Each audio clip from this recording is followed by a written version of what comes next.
home is not a spreadsheet decision. It is a heart decision. Most people think they overpay because the market is crazy. A lot of the time, the market sets the range, but emotion is what drags someone to the top of that range or past it. If you can recognize the emotional traps in advance, you do not have to shut off your feelings just to keep them from driving the car. This is how you buy a house you love without waking up 6 months later wishing you had thought it through a little bit more. Today we're going to cover all the things you need to know to keep your emotions out of your buying decision. Hey, it's Mark here with the Hiller Group, brokered by eXp Realty. My team and I have you covered here along the beautiful Florida Panhandle from Pensacola all the way through Panama City Beach, where our team has served over 1,650 families and over $500 million in sales in the past 12 years alone. The first house that really hits you is dangerous. It is the one with the pretty kitchen, the good lighting, the staging that makes you want to curl up on the couch and stay there forever. Suddenly, every house after that is being compared to the one. Here's the trap. If we do not get this one, we will never find another home like it. That feeling is normal, but it is almost never true. There are always other homes, other options, and often something better shows up once you are not locked in on one simple address. The way around it is to set your standards before you fall in love with the home. Square footage, payment ceiling, neighborhood you're willing to live in, school zones, commute times. These should be decided before emotions enter the chat. If a home fits your criteria and your numbers, awesome. If it does not, you do not need to stretch the plan to match your feelings. Another big trap is the house you lost. Maybe you were outbid. Maybe the seller chose another offer, and now everything gets compared to the one you lost in your head. You start saying things like, well, it's not as nice as the one we lost, so maybe we shouldn't do anything at all. Or maybe we should go a little bit higher. I don't want to lose this one too. At that point, you are not responding to the actual house in front of you. You're responding to your disappointment in losing the first one. A better approach is to reset. For every new house, ask one simple question. If I never had seen the other house, would this home still be worth the price to me? If the answer is no, that is your clarity. You do not need to make up money just because you are still salty about the last one. The next one is subtle. Your friends post their closing photos. Your parents keep asking when you're going to buy. Social media screams that if you do not buy right now, you will be priced out forever. All of that creates pressure to hurry up.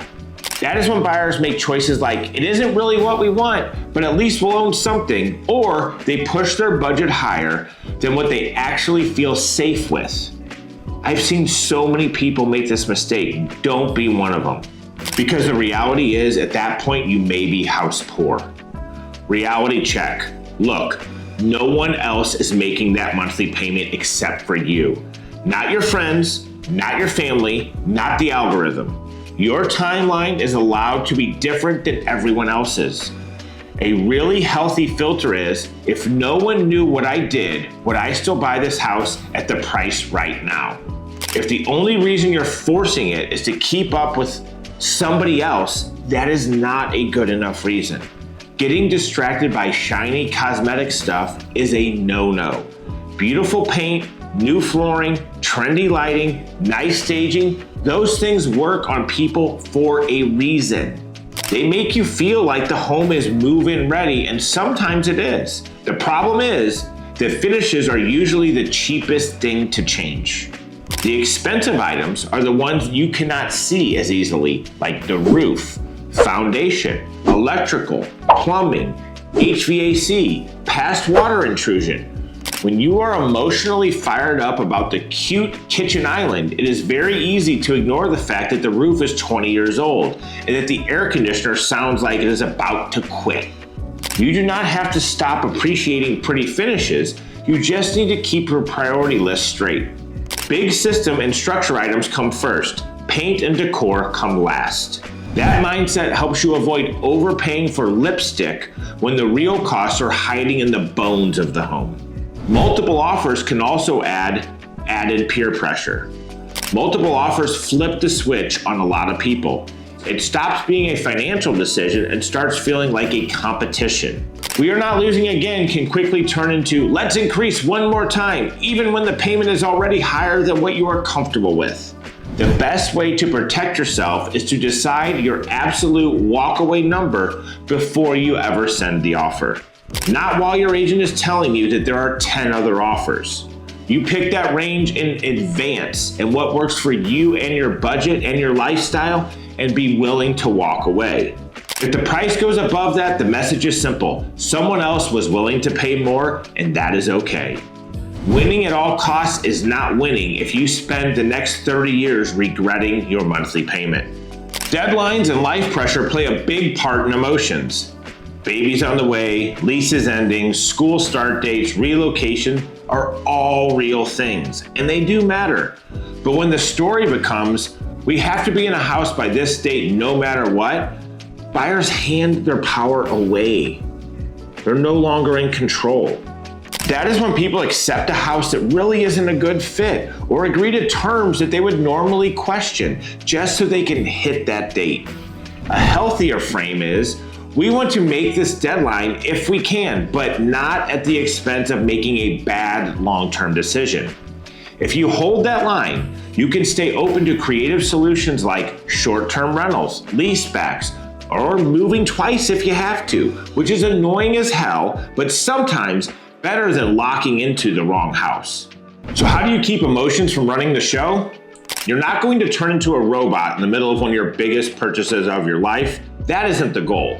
The goal is to build guardrails before your emotions get loud. Things that can help you are: decide your real budget in advance, not just what the lender will approve. Write down your 3 non-negotiables for the home and location. Agree with your spouse on your walkaway number before you get into multiple offers. You guys should be on the same page before starting the process. Use inspections and due diligence as a time to slow down and ask questions like, does this still feel right with everything we know now? When you do that, you still get to be excited, nervous, hopeful, all of it. You are just not letting those feelings talk you into paying more for a house than it is really worth to you. Hope you found this video helpful. Hit the like and subscribe button down below, and we'll see you on the next one.